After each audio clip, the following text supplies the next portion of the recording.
dan pengalaman tentang budaya positif akan segera dimulai.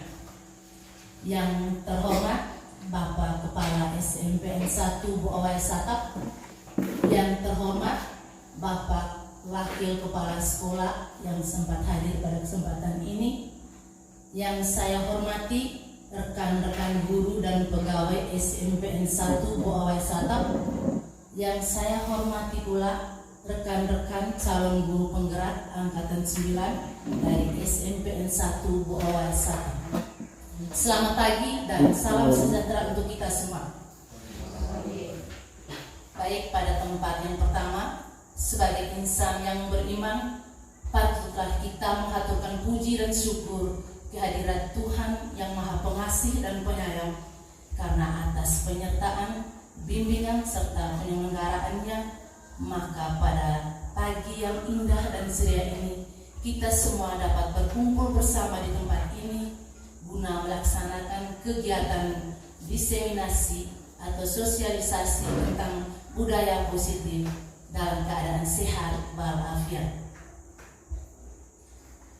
Pada tempat selanjutnya, kami atas nama rekan-rekan calon guru penggerak memohon maaf pada Bapak Ibu sekalian karena kegiatan kami ini mungkin menyita waktu Bapak Ibu untuk melaksanakan kegiatan pembelajaran di kelas maupun kegiatan di kantor. Baik, langsung saja saya menjelaskan tentang konsep-konsep inti budaya positif ya secara garis besar.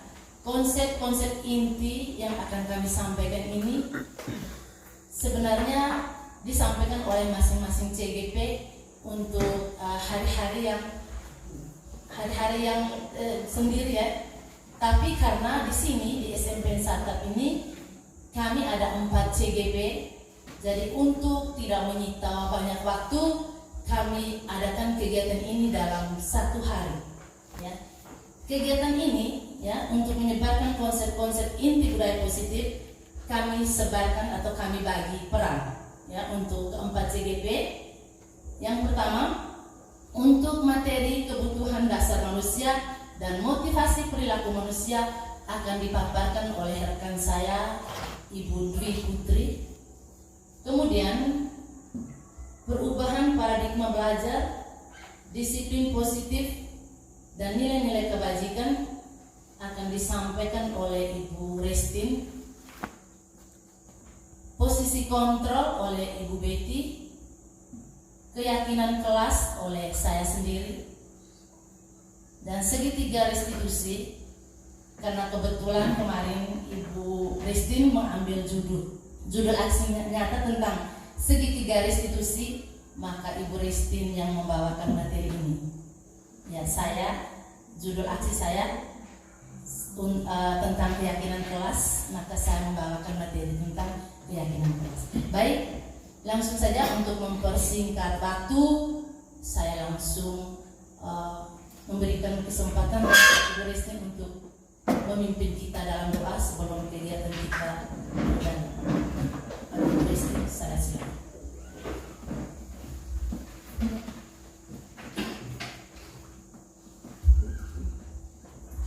Terima kasih atas kesempatan yang diberikan kepada saya. Saya mengajak kita semua untuk berdoa. Bagi yang beragama Katolik, ikuti yang saya pimpin. Dalam nama Bapa, Allah Bapa dalam surga, puji dan syukur kami haturkan kehadirat-Mu atas anugerah berkat perlindungan-Mu. Dari malam tadi hingga pagi ini, kami boleh berkumpul di tempat ini untuk melaksanakan kegiatan kami. Kami mohon ya Bapa, pimpinlah hati pikiran kami, agar kami boleh menjalankan segala kegiatan kami hari ini dari awal dan berakhir dengan baik. Nama-Mu yang kudus tetap kami puji, kini dan sepanjang masa. Dalam nama Bapa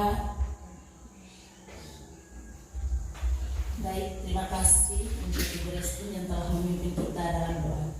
Selanjutnya kita ice breaking dulu. Saya minta Bapak Ibu kita ice breaking bersama.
Baik, langsung saja saya serahkan pada Ibu Dwi untuk memaparkan materi yang pertama. Pada Ibu Dwi, saya persilakan.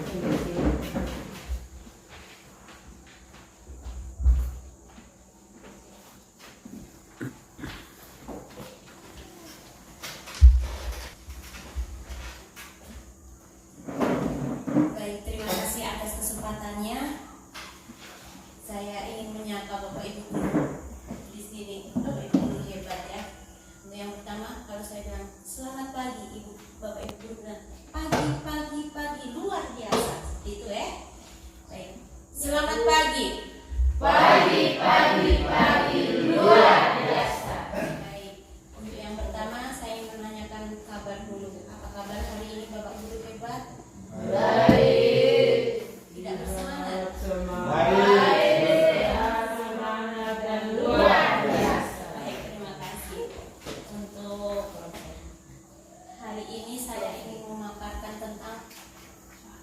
Materi budaya positif. Yang pertama adalah kita akan merubah ya. Paradigma yang pertama adalah pembelajaran dengan paradigma baru.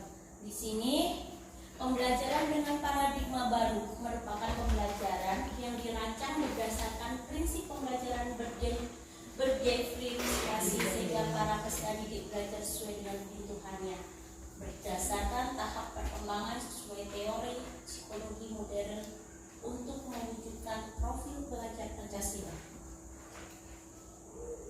Kemudian selanjutnya kita akan mengubah miskonsepsi tentang teori kontrol. Yang tadinya ini adalah ilustrasinya ya Bapak Ibu guru, dia ilustrasi dengan anak-anak di bawah dengan tali. Kita sebagai seorang guru yang paradigma lama, kita hanya bisa mengontrol anak. Contohnya, guru mengontrol murid dari ilustrasi bahwa orang dewasa berhak memaksa. Kita kadang memaksa anak-anak ya. Kau harus begitu, kau harus begini. Sedangkan kita sendiri pun itu mungkin ada luka di masa lalu. Kita nanti akan belajar. Ilustrasi bahwa semua penguatan positif itu efektif dan bermanfaat. Kadang kita melakukan, kau tidak apa-apa, kita baik-baik saja. Tapi sebenarnya itu tuh juga tidak berlebihan pun tidak bagus, memberikan penghargaan yang berlebihan pun tidak bagus, tidak baik. Dan di sini ada lagi ilustrasi bahwa kritikan membuat rasa bersalah maupun mampu menguatkan karakter. Itu adalah salah. Kadang kita mengkritik, kalian nih anak-anak nih udah otak lemah. Nah, yang begitu kritikan pedas itu ternyata tidak ada membantu di situ. Di sini ada merubah paradigma stimulus dan respon dengan pendekatan teori kontrol. Teori kontrolnya ya. Stimulus responnya, realitasnya kebutuhan kita sama, padahal di kontrol kita tuh berbeda. Kadang kita menganggap anak kita tuh sama, sesuai dengan pemikiran kita, padahal tidak ya. Kemudian semua orang melihat hal yang sama, setiap orang memiliki gambaran berbeda. Karena setiap orang tuh mempunyai keunikannya, kita tidak bisa memukul anak tuh sama. Anak itu dilahirkan secara unik, sesuai dengan kodrat alam dan kodrat zamannya. Jadi kita tidak bisa. Biasa kita, zaman dulu tuh ibu tuh begini. Itu zaman kita, tapi untuk zaman yang sudah generasi Z ini tidak bisa. Karena zaman semakin berkembang dengan segala sesuatunya. Kemudian kita mencoba mengubah orang agar berpandangan sama dengan kita. Ini sering toh kita punya pandangan. Kadang kita membuat orang harus sama dengan pemikiran kita. Padahal kadang ada ide-ide dari orang-orang di sekitar kita tuh yang luar biasa juga tuh. Kadang kita tidak mau menerima juga. Termasuk saya juga kadang dulu sebelum saya belajar di IAIA, ternyata benarlah dengan Bapak Ibu guru kalau ikut penggerak memang banyak materi yang didapatkan dan termasuk perubahan pemikirannya. Jadi Bapak Ibu guru hebat di sini silahkan untuk tetap ikut. Kemudian di sini ada perilaku buruk melihat sebagai suatu kesalahan. Kadang kita lihat anak kita saja melihat kesalahannya, tapi tidak pernah melihat kelebihannya. Contohnya anak tidak datang ke sekolah, itu pasti ada alasannya kenapa. Nah, kita nanti akan belajar dengan Bapak Guru hebat CTP yang lain dengan pemaparannya. Orang lain bisa mengontrol saya, padahal yang mengontrol diri adalah kita, bukan orang lain. Kemudian itu yang di teori kontrol, saya bisa mengontrol orang lain, padahal tidak semua orang bisa mengontrol kita. Karena dunia itu luas dan kita tidak bisa menggenggam dunia itu untuk di bawah kaki kita semua. Jadi Anda tidak bisa mengontrol orang lain sesuai dengan keinginan kita, termasuk anak-anak kita. Kita tidak bisa mengontrol mereka sesuai keinginan kita. Kemudian pemaksaan adanya ada pada saat rujukan gagal. Kalau tidak apa-apa kita harus ini. Nah, memaksa dia padahal dia sudah down. Contoh kecilnya kayak kemarin ya, kita sore kemarin tuh, Aklin dia sudah benar-benar sudah tertekan tuh. Tapi kita masih tetap memaksa dia, tidak bisa. Dia kasih waktu dulu, jeda dulu, dia untuk berpikir mau ini. Kadang anak tuh takut untuk mengutarakan dengan Bapak Ibu guru tuh. Jadi nanti kita akan belajar di situ.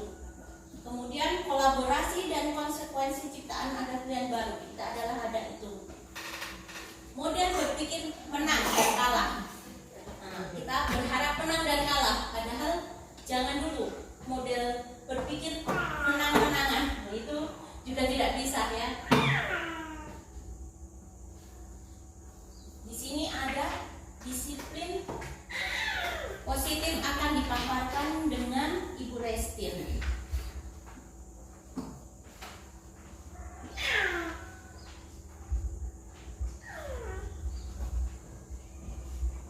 Masih semangat?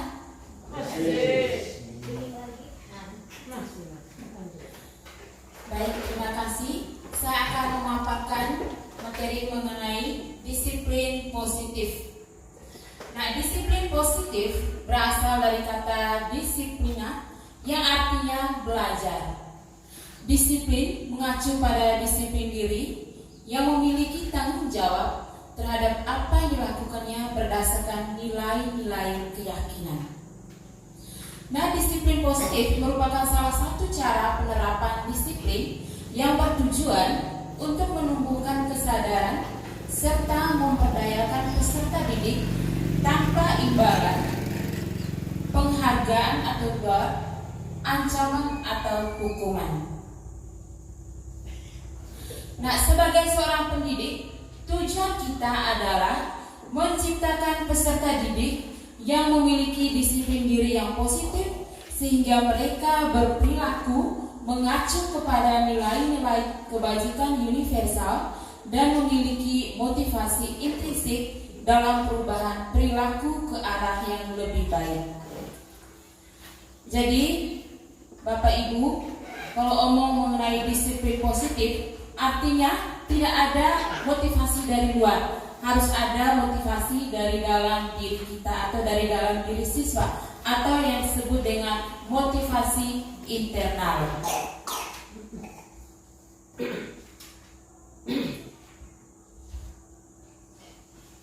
Ibu Eci untuk melanjutkan.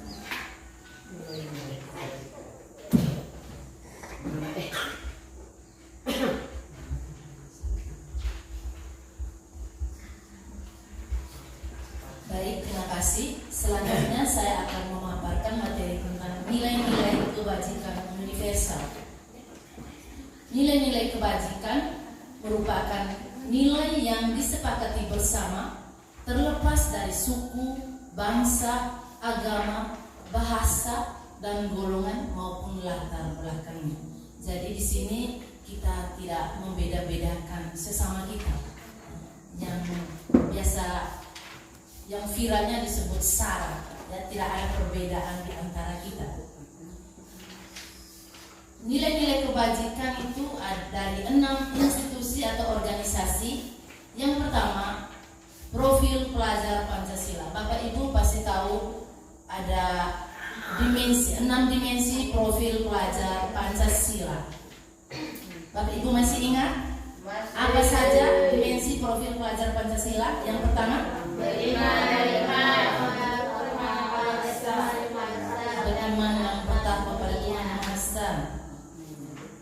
Yang kedua, kreatif.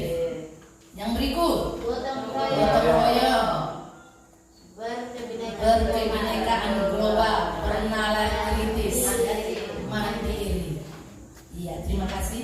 Ini profil pelajar Pancasila, ya. Kreatif, gotong royong, berkebinekaan global, mandiri, dan bernalar kritis, ya. Karena kita sudah menerapkan kurikulum merdeka, pasti kita sebagai guru sudah memahami tentang dimensi profil pelajar Pancasila. Lanjut.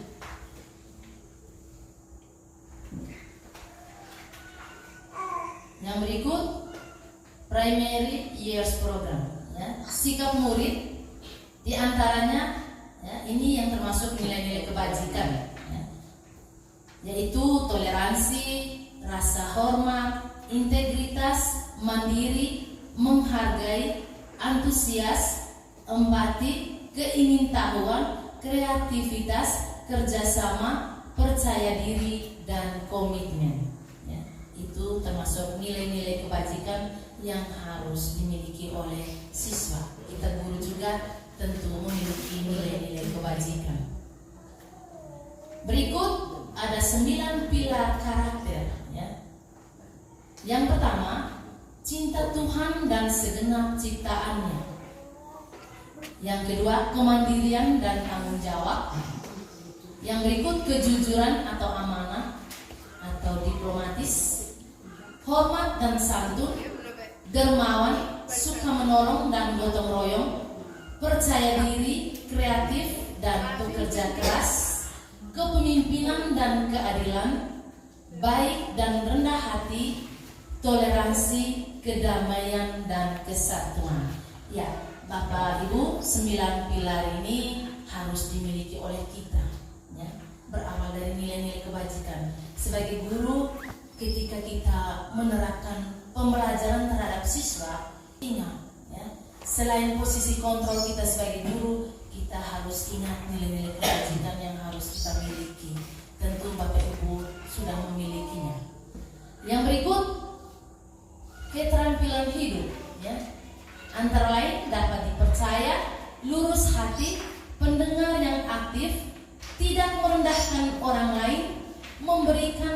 terbaik dari diri. Ini sudah dimiliki oleh kita. Ya, tidak ada Bapak Ibu di sini yang suka merendahkan atau tidak menghargai kelebihan dan kekurangan orang lain. Jadi kita menerima kekurangan dan kelebihan orang lain. Kemudian memiliki hati yang tulus, yang ikhlas, ya, saling berbagi dengan yang terbaik dari dalam diri kita. Petunjuk hidup, peduli, penalaran, bekerja sama, keberanian, keingintahuan, usaha, keluasan atau fleksibilitas, berorganisasi, kesabaran, keteguhan hati, kehormatan, memiliki rasa humor, berinisiatif, integritas, pemecahan masalah, sumber pengetahuan, tanggung jawab, dan persahabatan. Ini sudah kita terapkan sama ini. Apalagi kita memiliki kepala sekolah yang humoris, ya. Salah satunya itu humoris. Jadi harus dimiliki oleh kita supaya jangan terlalu tegang. Yang berikut ada the seven essential virtues. Ini bahasa Inggris. Yang pertama, empati, suara hati, kontrol diri, rasa hormat, kebaikan, toleransi, dan keadilan. Lanjut.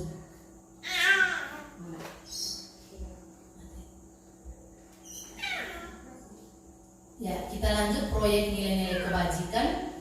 Yang pertama tentang peduli. Poin-poin.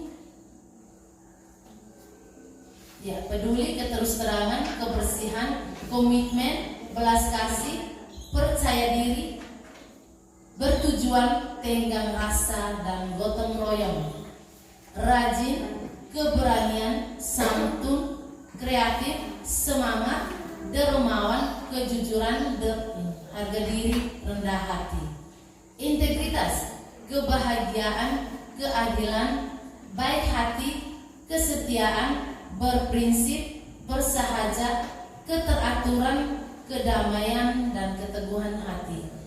Yang berikut rasa hormat, tanggung jawab, pengabdian, bijaksana, bersyukur, toleransi, percaya, lurus hati, ketegasan, pengertian. Begitu banyak nilai-nilai kebajikan yang ditampilkan ini, ya. Setidaknya kita memiliki 10 di antara itu, ya, supaya budaya positif di sekolah ini bisa berjalan dengan baik.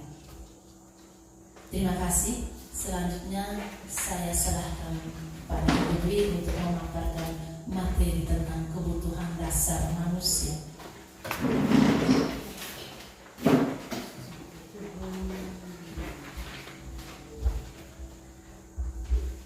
Baik, terima kasih atas kesempatannya.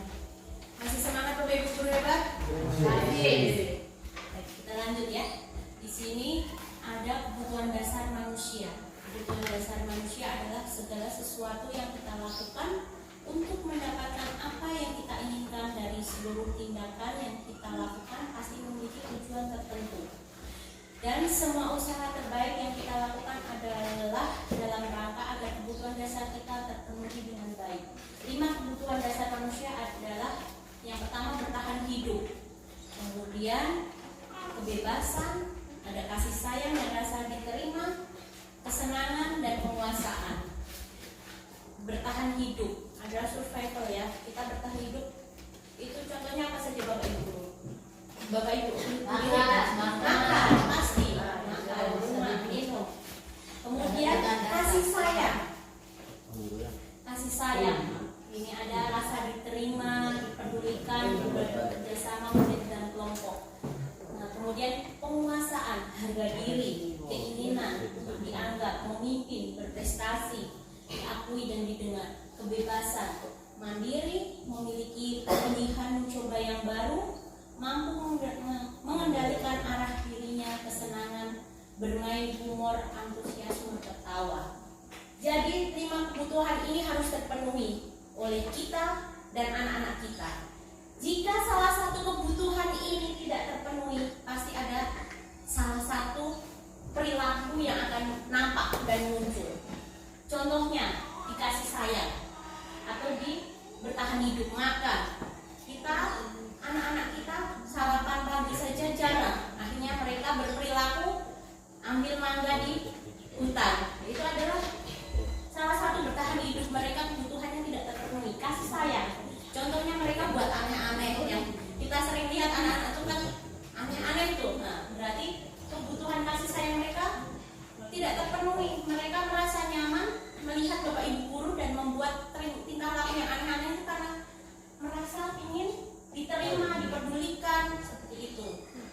Kemudian kalau dihargai, kadang anak kita juga ingin dihargai, termasuk kita pun punya keinginan dihargai juga ada toh. Jadi anak-anak kita juga mau kebebasan juga, seperti itu. Kesenangan. Jadi 5 kebutuhan dasar ini adalah yang akan membentuk perilaku manusia. Jika 5 kebutuhan dasar ini tidak terpenuhi, maka akan terbentuk perilaku yang negatif. Dan di sini ada motivasi perilaku manusia. Motivasi intrinsik itu untuk menjadi orang yang mereka inginkan dan menghargai diri dengan nilai kebajikan yang mereka percaya. Sedangkan motivasi ekstrinsiknya untuk menghindari ketidaknyamanan atau hukuman. Kemudian untuk mendapatkan imbalan penghargaan dari orang lain. Jadi motivasi intrinsik itu mereka mau misalnya membawa jerigen itu sebenarnya bukan kesadaran mereka dengan berisi air, tapi untuk menghindari ketidaknyamanan atau hukuman. Kemudian mereka ketika membawa jerigen ingin dihargai atau mendapatkan sebuah imbalan. Ternyata kamu nih, nah kita membentuk penghargaan kan tidak harus memberikan barang, bisa berupa pujian pun itu adalah sebuah penghargaan. Itu adalah ekstrinsik, motivasi ekstrinsiknya. Dengan intrinsiknya itu untuk menjadi orang yang mereka inginkan dan menghargai dengan nilai kebajikan yang mereka percaya. Kita akan memunculkan motivasi intrinsik ini sebenarnya dengan motivasi perilaku manusia itu. Budaya positif kita akan memunculkan motivasi intrinsiknya dulu. Nah, di sini adalah hukuman, penghargaan, restitusi. Di sini ada hukuman, contoh hukuman. Tidak terencana dan tiba-tiba. Bapak Ibu guru kalau menghukum anak-anak kan tidak terencana. Saya misalnya mau berencana di rumah, saya sebentar mau hukum anak-anak, tidak mungkin, pasti spontan dengan perilaku yang tiba-tiba saja. Kemudian peserta didik tidak tahu apa yang akan terjadi dan dilibatkan. Mereka juga tidak tahu, nah saya di sekolah mau dihukum apa. Nah pasti mereka juga tidak tahu, oh masih cuma kena pukul, gitu. Bersifat satu arah. Itu bersifat satu arah di sini maksudnya kita sendiri. Anak tidak dilibatkan, tidak ada feedbacknya, tidak ada timbal baliknya. Kemudian berupa hukuman fisik dan psikis. Fisik pasti, pukul, cubit itu di fisik. Tapi kalau psikis, kita punya omongan, kita punya perkataan, bertutur kata pada anak. Itu secara tidak langsung pun akan melukai anak kita. Kemudian konsekuensi, perencanaan atau disepakati sesuai peraturan. Di sini perencanaan yang disepakati. Misalnya contohnya, besok kan tidak bawa jerigen, kita mau dapat kena hukuman apa? Itu adalah konsekuensi, ada perencanaan. Besok saya bersih kamar WC misalnya begitu. Itu adalah sudah direncana sesuai peraturan.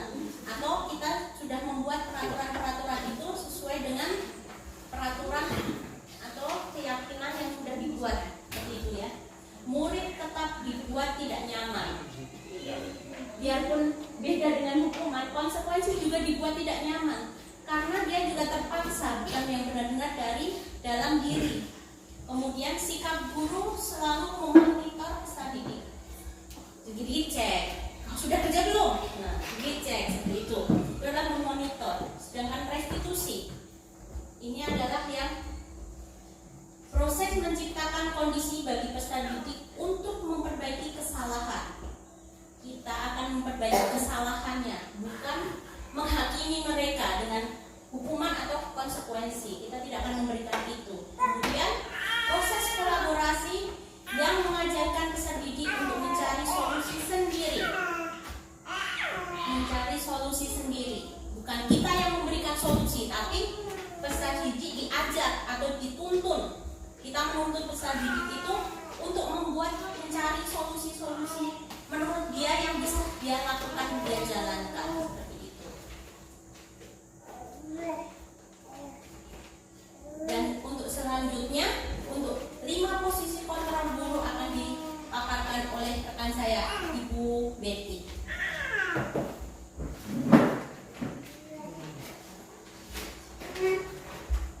Oke, baik, terima kasih. Semangat pagi. Oke, kalau saya bilang semangat pagi, kalian bilang pagi. Semangat pagi. Baik, terima kasih, masih semangat ya. Sekarang kita sudah mempanjang lebar dari materi sebelumnya, kita sampai ke posisi kontrol guru. Jadi di posisi kontrol guru ini sebenarnya kita bicara dari awal tadi sampai dengan posisi kontrol guru ini adalah materi atau teori yang berkesinambungannya. Dari kita memahami tentang paradigma baru, kita lanjut dengan memahami tentang disiplin yang harus dimiliki di sekolah ini untuk kita guru dan siswa. Kemudian dilanjutkan lagi dengan bagaimana kita mengenal nilai-nilai kebajikan moral yang harus terjadi pada saat pembelajaran dari awal siswa datang sampai dengan pulang, bahkan dia bawa nilai kebajikan itu yang diterapkan di rumah maupun di lingkungan masyarakat. Kemudian dilanjutkan dengan bentuk motivasi penghargaan yang harus dimiliki oleh siswa, itu motivasi dari dalam ya. Bagaimana itu kita Bapak Ibu guru bekerja sama dengan menumbuhkan motivasi anak itu dari dalam. Kemudian kita lanjut ke posisi kontrol guru, ini adalah peran kita. Jadi peran kita setiap kali kita datang sekolah, kita mengambil 5 peran ini. Mungkin Bapak Mama, Bapak Ibu sekalian, kita pasti pernah berada di setiap posisi ini. Seperti apa itu mari kita lihat. Yang pertama itu adalah posisi penghukum. Nah, ini paling keren buat kita ya. Penghukum itu seperti apa? Penghukum adalah anak kita kalau datang terlambat berlutut. Kita merasa ini yang baik karena kita sudah hukum, dia melakukan kesalahan. Itu adalah posisi penghukum. Nah, seorang penghukum bisa menggunakan hukuman fisik maupun verbal. Orang-orang yang menjalankan posisi penghukum itu mengatakan bahwa sekolah itu memerlukan sistem atau hal yang dapat lebih mendekat murid-murid lebih dalam lagi. Bagi guru-guru yang menerapkan posisi penghukum itu sering berkata seperti apa? Patuhi aturan saya atau awas, seperti mengancam. Kemudian kamu ini selalu saja salah. Atau kita sering mengatakan pasti selalu yang terakhir selesai. Kalau setiap kita di kelas pasti pernah menggunakan posisi kontrol seperti ini. Guru seperti ini senantiasa percaya ada satu pembelajaran bisa berhasil jika kita mungkin menghukum dia. Penghukum itu sering menggunakan nada yang tinggi, bahasa tubuh serta mata yang melotot agar siswa ini takut. Kita sering menanyakan kepada diri, coba kita berefleksi bagaimana perasaan anak-anak kita ketika kita pada saat murid datang terlambat, kita saat marah atau mungkin kita pukul di kaki atau mungkin kita kasih hukuman lain, seperti apa? Kita mungkin hasilnya kemungkinan murid pasti marah tapi dia tidak berani karena kita guru, atau mungkin dia ada mendendam dengan guru yang memberikan hukuman sehingga dia bisa bersifat agresif. Bisa jadi sesudah kembali duduk kita mungkin hukum dia akan mencoret-coret buku atau meja tulisnya, mungkin dia bisa melakukan hal yang lebih buruk lagi. Sepulang sekolah mungkin dia bisa lempar dedeknya guru, lempar mungkin motor atau mobil bapak guru. Jadi mungkin sebenarnya anak itu ada terluka ya kalau ketika kita menjadi guru yang penghukum. Bagaimana kita lihat lagi posisi kontrol guru yang kedua, yaitu membuat merasa bersalah. Ya, membuat merasa bersalah itu guru yang sering menggunakan kata-kata. Seperti posisi ini guru bersuara lebih lembut, akan menggunakan keheningan yang membuat orang akan merasa tidak nyaman, bersalah atau rendah diri. Kata-kata yang keluar itu lembut, tetapi itu menyayat hati. Ya, mungkin kita pernah seperti di posisi ini. Ibu sangat kecewa sekali dengan kamu. Jadi kita buat anak itu merasa bersalah dengan kesalahan yang dibuat. Berapa kali bapak harus memberitahu kamu ya? Jadi kita membuat anak harus memiliki rasa bersalah, itu berarti kita di posisi ini.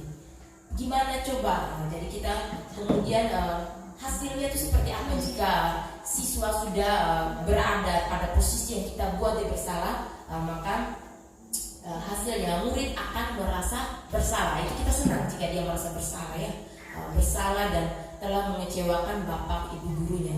Murid akan merasa menjadi orang yang gagal. Kita senang kalau dia gagal seperti itu ya. Dia sudah diam, kita sudah marah-marah, berarti baik, dia sudah mengerti yang kita mau. Sebetulnya ini lebih berbahaya.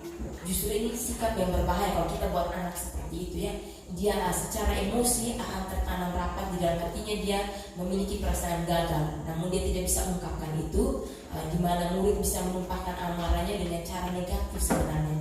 Itu hasilnya, dan itu efek yang sangat tidak baik. Murid merasa tertekan, bahkan mungkin tiba-tiba bisa meletus amarahnya, dan dia mungkin bisa menyakiti orang lain. Kita marah dia, tapi mungkin dia tidak bisa melampiaskan amarahnya, dia bisa pukul temannya yang lain. Jadi itu ya, mungkin kita bisa merefleksi posisi kontrol ini. Kita lanjut ke posisi yang berikut adalah guru sebagai teman. Ya, ini kita semua pasti mengalami seperti ini. Seperti apa itu guru ini? Dia tidak menyakiti anak muridnya, namun dia selalu mengontrol murid melalui persuasi. Posisi teman pada guru ini bisa negatif sebenarnya ya. Dia menjalin hubungan dengan murid, namun dia tidak membangun murid sebenarnya. Seperti yang sering dia katakan, ayo bantu demi bapak ya, ayo kamu kerja tugas ini supaya ibu senang ya. Ayo ingat tidak bantuan bapak selama ini, ingat tidak bantuan bapak selama ini. Ya sudah, kali ini tidak apa-apa, nanti ibu kamu bereskan ya. Jadi di sini guru tidak marah-marah dengan siswa, tetapi sebenarnya dia tidak membangun siswa di sini ya. Hasilnya seperti apa? Murid akan merasa senang ya, senang karena tidak dipukul, tidak dimarahin.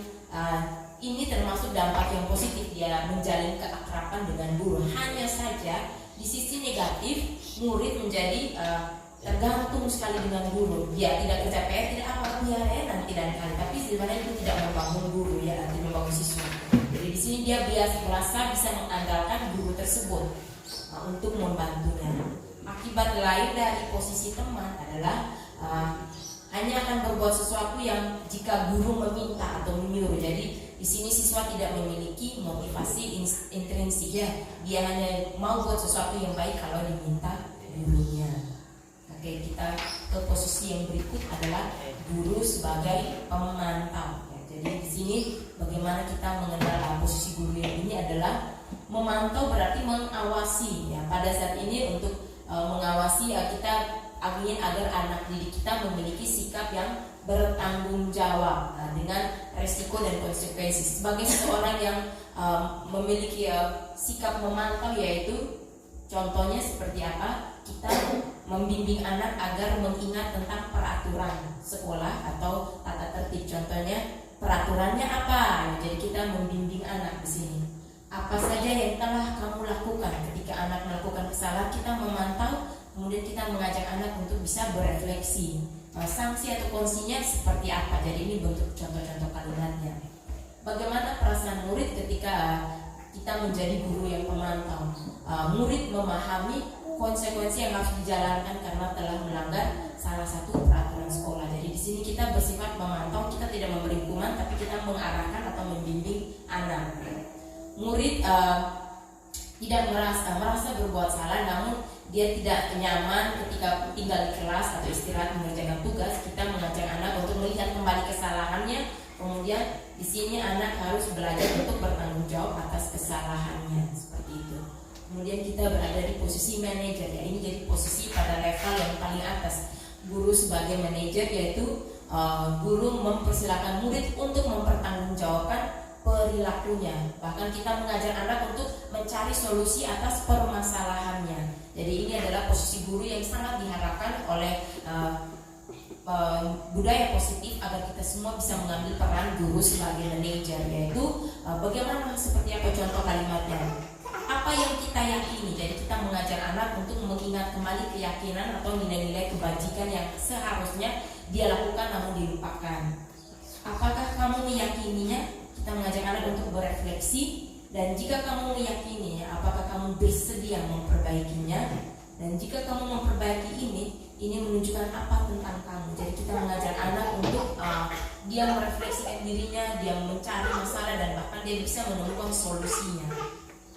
Oke, apa hasil yang bisa diharapkan ketika siswa kita menjadi guru posisi manajer? Nah, jadi ini adalah contoh kasusnya.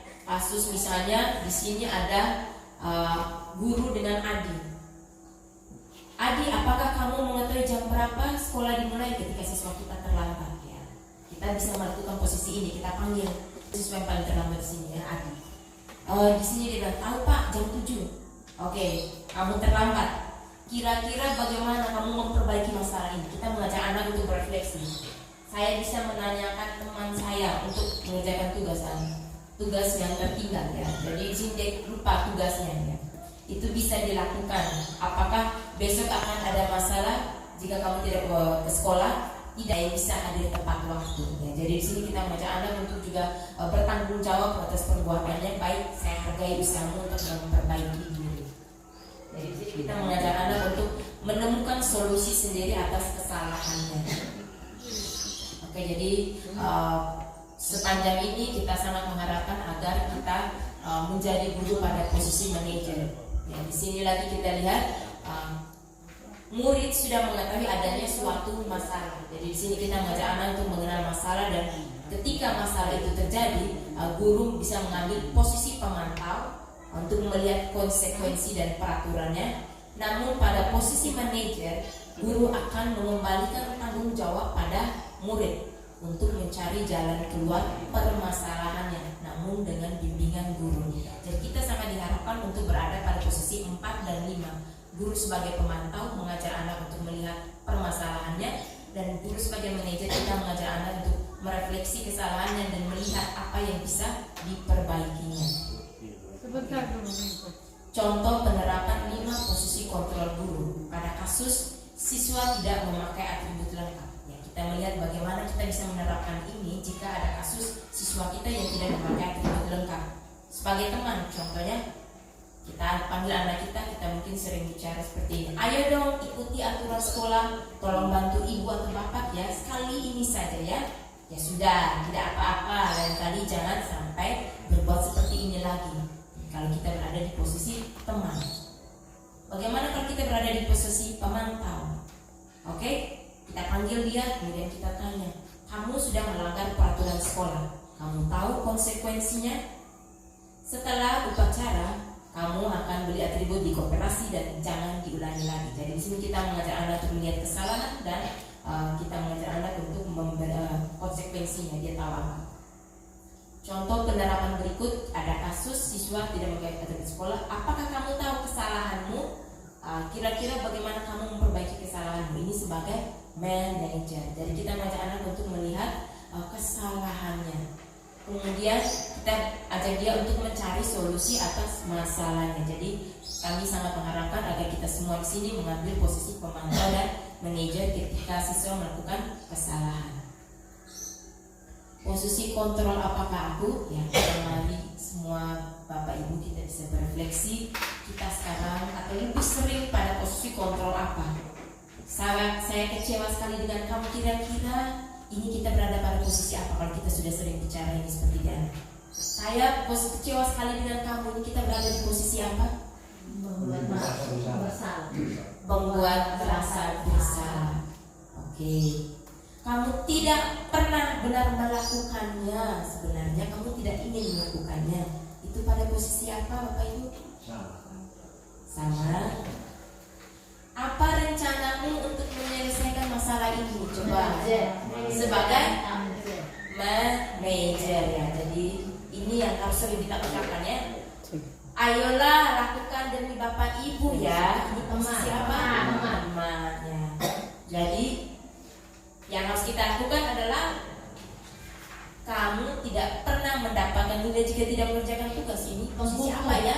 Penghukum. Kamu tidak pernah mendapatkan nilai jika tidak mengerjakan tugas. Penghukumnya. Jadi ini contoh-contoh kalimat yang sering mungkin pernah kita ucapkan di kelas, namun kita sekarang sudah mulai posisi kontrol. Kita mungkin mulai mengurangi ya, pelan-pelan menuju posisi manajer. Oke. Jadi sekian dari saya terkait posisi kontrol guru. Kita akan lanjutkan dengan keyakinan kelas yang akan dilanjutkan oleh Ibu. Terima kasih.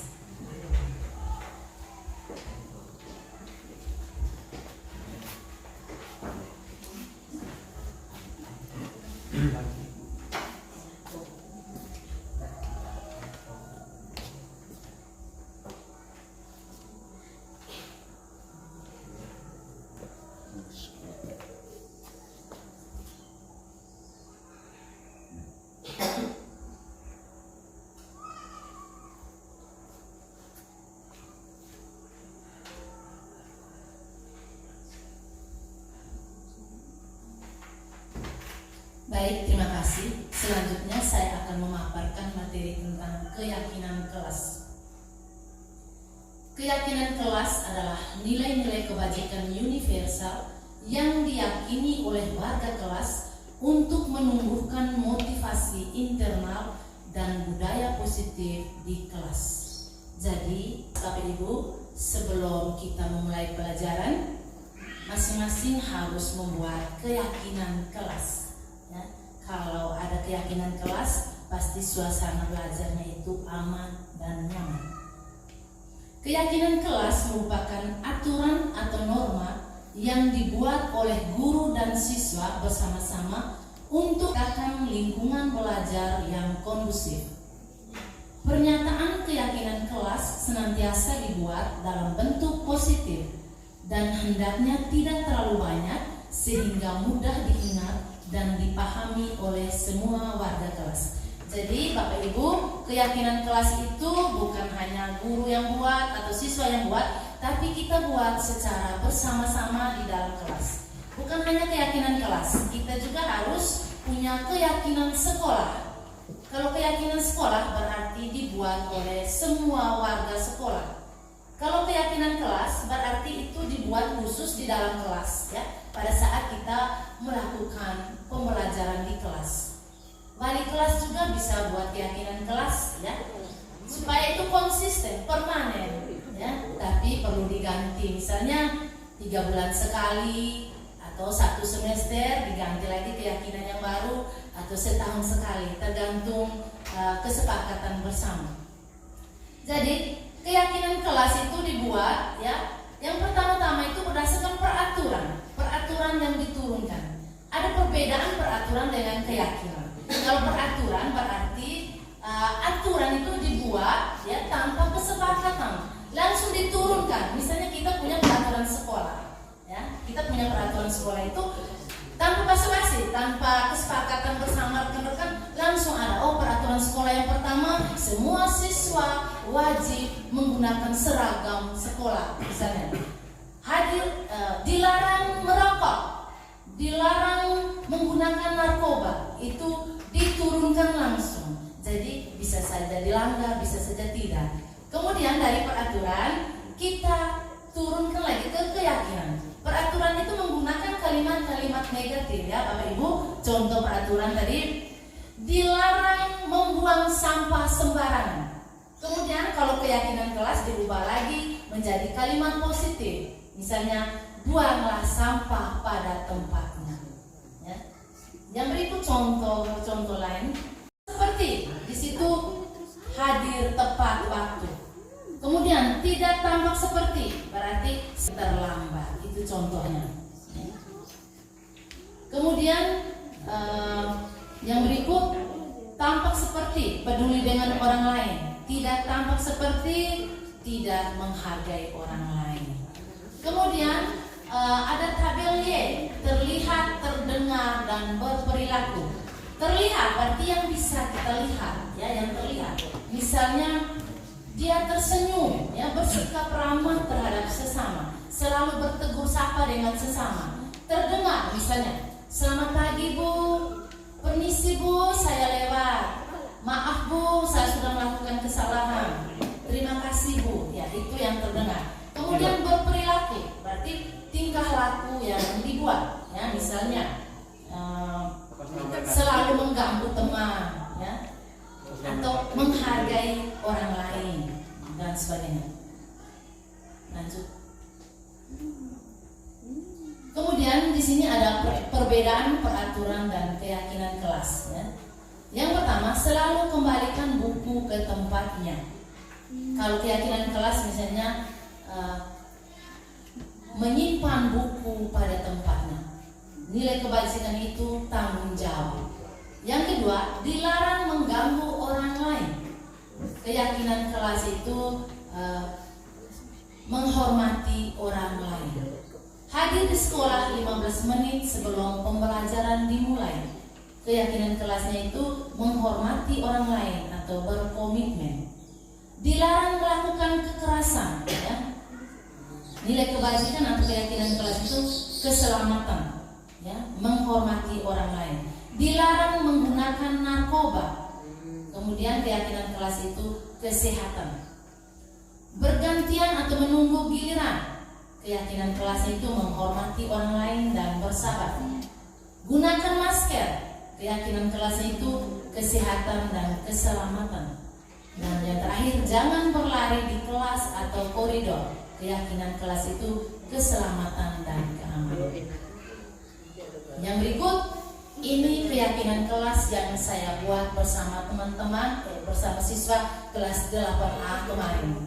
Ya, minta izin Ibu Wali kelas. Ya, seharusnya keyakinan kelas ini dibuat oleh Ibu Wali bersama siswanya, tapi kemarin saya mencoba membuat keyakinan kelas bersama siswa kelas 8A. Yang pertama, ya, keyakinan kelas itu ada tahap-tahap. Kemarin yang pertama mereka buat peraturan kelas, kemudian merubah peraturan dari kalimat negatif itu menjadi kalimat positif.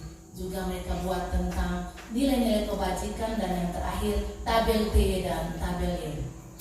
Dari kesepakatan bersama dihasilkan 10 keyakinan kelas untuk kelas 8A. Yang pertama, datang tepat waktu.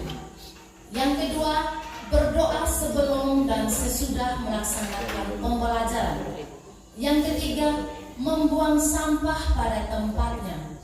4, menyimpan buku-buku pelajaran pada tempatnya. 5, merawat dinding kelas dengan baik. 6, bersikap jujur dan terbuka. 7, menjaga ketertiban atau ketenangan kelas. 8, saling menghormati dan menghargai. 9, saling memaafkan. Dan yang ke-10, menggunakan bahasa Indonesia secara baik di dalam kelas. Ini keyakinan kelas yang sudah dihasilkan kemarin. Dan keyakinan kelas ini harus dijalankan, tidak boleh dilanggar. Ya. Dan keyakinan kelas yang sudah dibuat sudah dipajangkan di dinding. Jadi Bapak Ibu kalau masuk kelas sebelum pelajaran mulai, silakan mempersilakan mereka untuk melihat keyakinan kelas yang sudah dipajang. Terima kasih. Tepuk semangat dulu. Tepuk semangat. Semangat.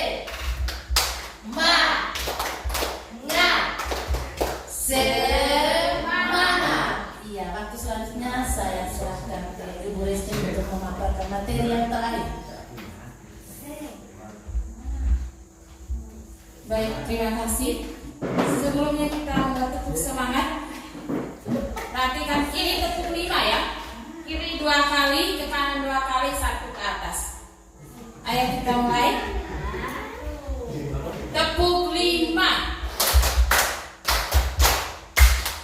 Satu di atas, satu. 2 ke kiri, 2 ke kanan, 1 di atas. Ayo kita mulai. Tepuk 5.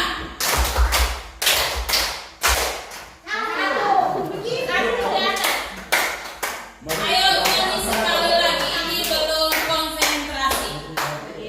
Ayo tepuk 5 mulai.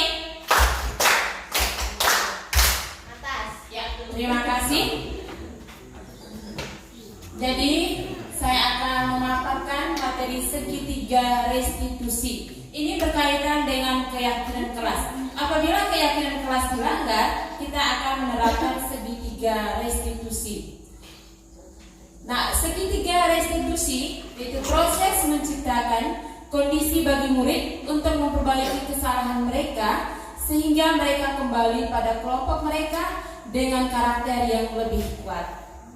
Nah, melalui segitiga restitusi, guru dapat membantu murid menjadi lebih memiliki tujuan disiplin positif serta memulihkan dirinya setelah berbuat salah. Yang kedua, memberikan penawaran tapi bukan paksaan. Jadi siswa kita diberi mereka untuk mencari solusinya sendiri, bukan kita yang memberikan solusi. Ini kita perhatikan sama-sama. Ini segitiga restitusi. Yang pertama, menstabilkan identitas. Yang kedua, validasi tindakan yang salah. Yang ketiga, menanyakan keyakinan. Ini ada kalimatnya, menstabilkan identitas. Nanti ada kalimat, setiap orang pasti pernah melakukan kesalahan. Atau kamu bukan satu-satunya yang pernah melakukan ini. Kalau yang kedua, validasi tindakan yang salah. Kita akan memunculkan kalimat begini, kamu tentu punya alasan mengapa melakukan itu. Yang kedua, adakah cara yang lebih efektif untuk mendapatkan apa yang kamu butuhkan? Yang ketiga, menanyakan keyakinan. Nah, menanyakan keyakinan ini bisa kita memberikan dua pertanyaan. Keyakinan kelas apa yang telah kita sepakati? Yang kedua, kamu ingin menjadi orang yang seperti apa?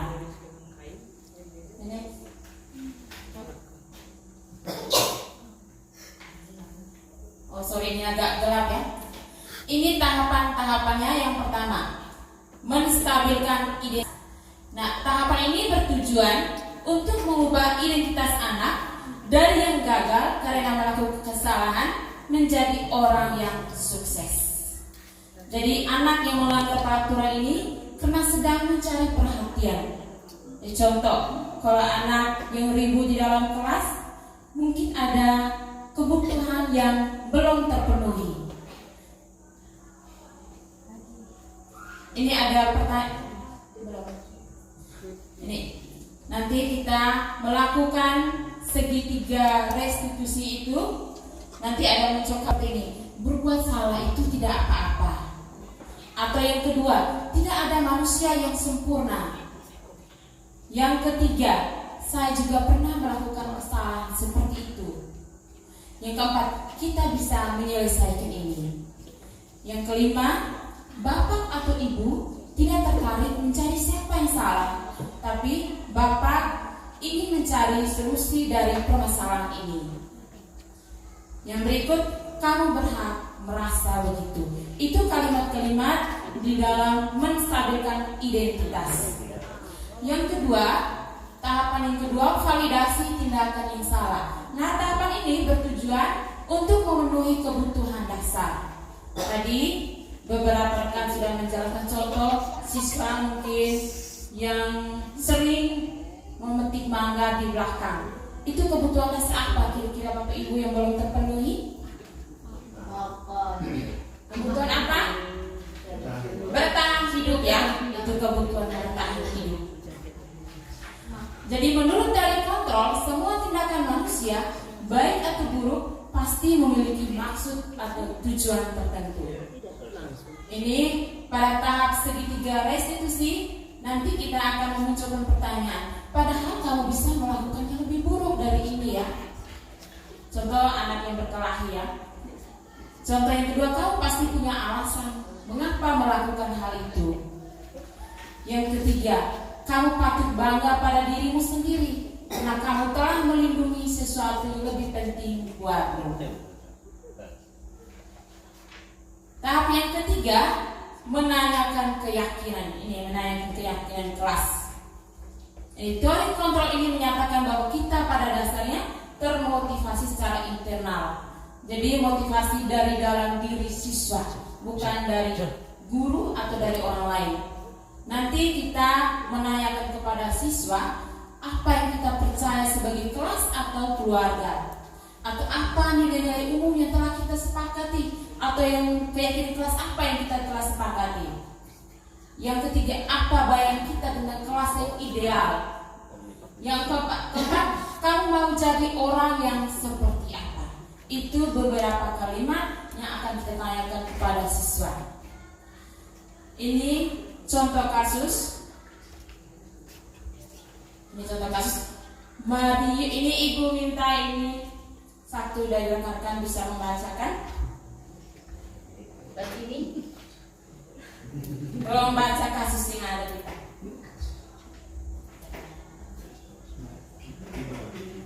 Dari Mario dan Adi. Mario dan Adi merupakan murid kelas 8 di SMP Tunas. Pada jam istirahat makan siang, saat semua anak lain bermain di luar kelas, mereka diajak bicara oleh guru wali kelas mereka, Bapak Joko, di ruang kelas. Pak Joko. Mario, Adi, Bapak tadi dengar laporan dari guru piket di kantin. Sepertinya kalian dalam masalah ya. Ada yang bisa Bapak bantu? Apa yang terjadi? Iya Pak, tadi pada jam istirahat pagi kami main lempar-lemparan makanan di kantin. Tapi tidak sengaja malah kelempar kena wajah Ibu Dina, kepala sekolah, ketika beliau sedang berjalan. Kalian main lempar-lemparan makanan di kantin kena wajah Ibu Dina ketika beliau sedang lewat. Iya Pak. Adi, ada informasi yang kamu mau tambahkan? Kami tidak bermaksud melakukannya, tapi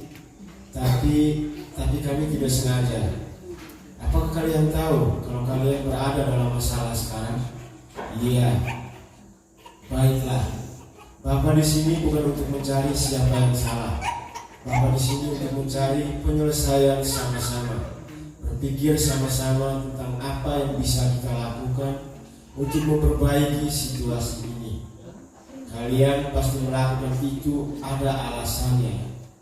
Pasti seru ya main lempar-lemparan makanan begitu. Iya Pak. Ya, Bapak bisa melihat kalian merasa senang melakukannya. Tetapi yang kalian lakukan merugikan orang lain, sehingga sekarang kalian dalam masalah. Iya Pak. Sekarang mari kita bicara tentang keyakinan kelas dan keyakinan sekolah kita. Apa yang kita percaya, yang mana yang kalian belum tunjukkan. Kita harus bersikap baik satu sama lain, menghormati orang lain dan menghormati diri sendiri. Kalian berdua ingat dengan baik keyakinan kelas kita. Kita kembali pada ketika kalian main lempar-lemparan makanan dan mengenai Ibu Dina. Apakah ketika kalian melakukan itu, kalian menghormati orang lain dan lingkungan? Tidak. Tapi kalian mendapatkan rasa senang. Menurut Bapak, ada cara untuk mendapatkan rasa senang tanpa merugikan orang lain. Bagaimana menurut kalian? Iya Pak. Nah, sekarang mari kita selalu mengindahkan keyakinan kelas kita. Besok kita ke kantin dan kalian bisa berperilaku lebih baik lagi.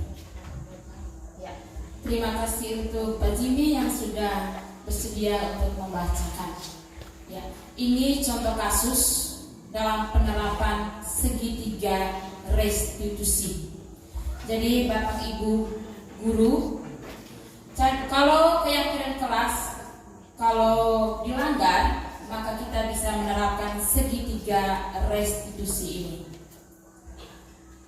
Waktu kesempatan yang berikut saya berikan kembali ke Ibu Eci.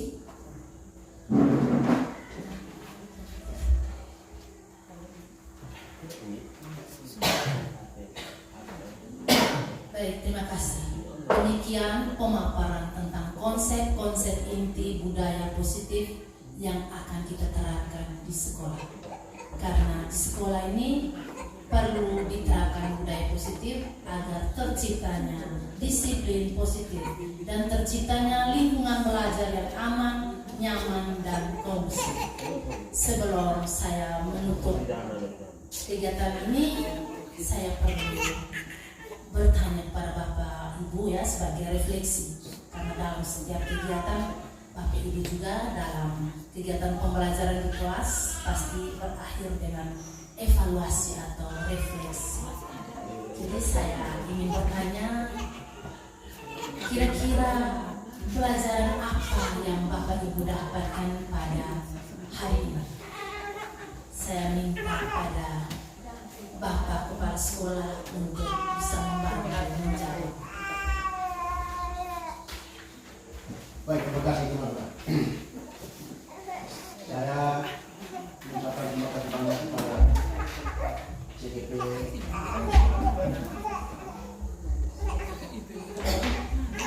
bisa berbagi dengan yang lain. Hal positif yang saya dapat dari kesempatan ini bahwa ternyata istilah emas di Jogja kita pernah datang dibantah oleh para pemain sehingga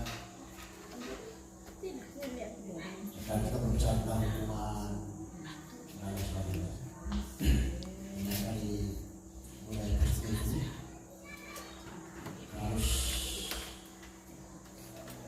bagaimana kita membangun siswa kita dengan kekuatan yang ada di dalam dirinya, karena yang muncul ke permukaan itu hanya sedikit saja, kerucut dia, tapi yang apa yang terkembang di dalam diri itu paling besar. Tadi munculnya itu untuk memenuhi kebutuhan berkali munculnya. Sebenarnya saya ada kebutuhan yang saya ingin katakan, saya ingin katakan kepada kita, maaf saya ini ya tunjukkan oleh tingkah lakunya muncul. Mungkin aku perhatian saya, ya mungkin lapar saya, atau dari kasus itu tidak datang ke sekolah, nanti bapaknya sakit, mamanya sakit, sehingga kita jangan terkecoh dengan apa yang muncul di permukaan. Dan fakta memang bukan sengaja teori ini dikembangkan di kurikulum Merdeka kalau menurut saya. Tapi banyak orang yang diam itu, tapi pembohong. Tidak pernah kasus orang tenar itu baru bom di mana? Tidak. Setelah dia bom itu baru tenar. Kemudian sudah bawa yang endap di dalam itu potensinya lebih besar dari yang muncul ke permukaan. Sehingga kalau kita bangun keyakinan, bangun yang besar yang tenggelam itu, justru itu yang lebih membuat anak di masa depan itu lebih terjamin.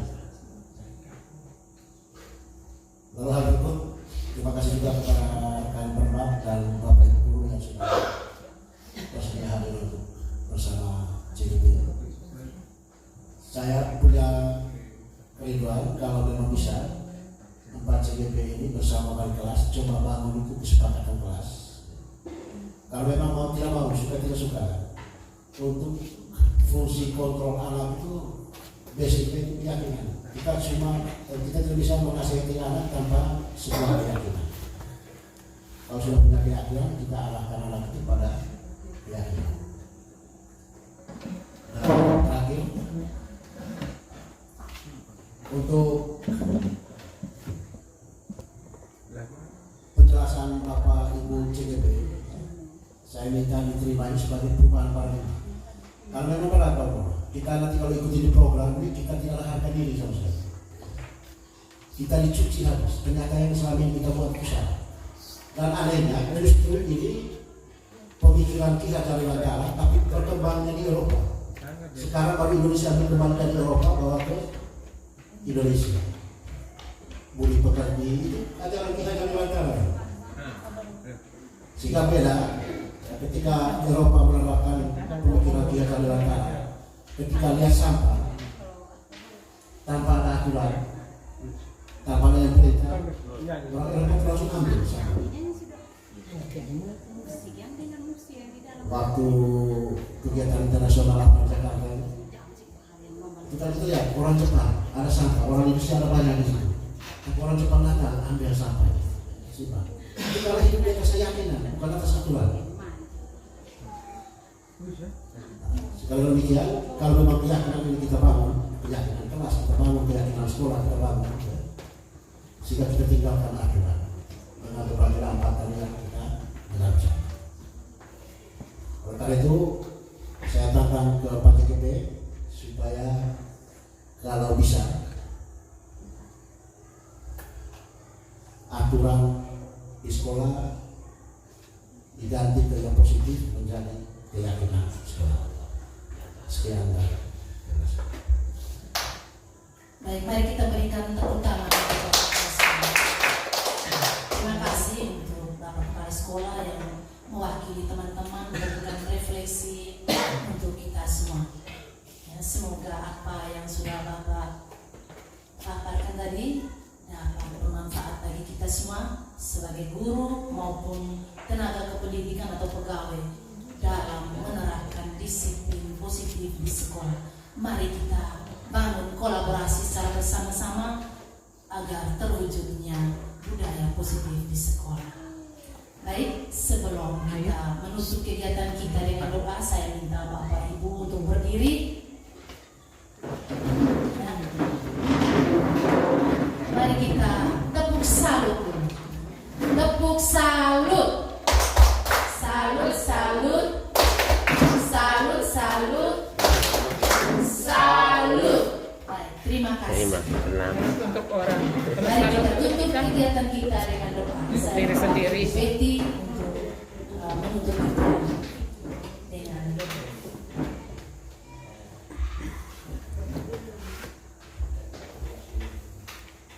Mari kita bisa mengambil posisi duduk saja. Ya. Mari kita siapkan hati, kiranya apa yang kita dapat hari ini kita bisa bawa dan terapkan kita sebagai suatu perubahan dalam nama Bapa,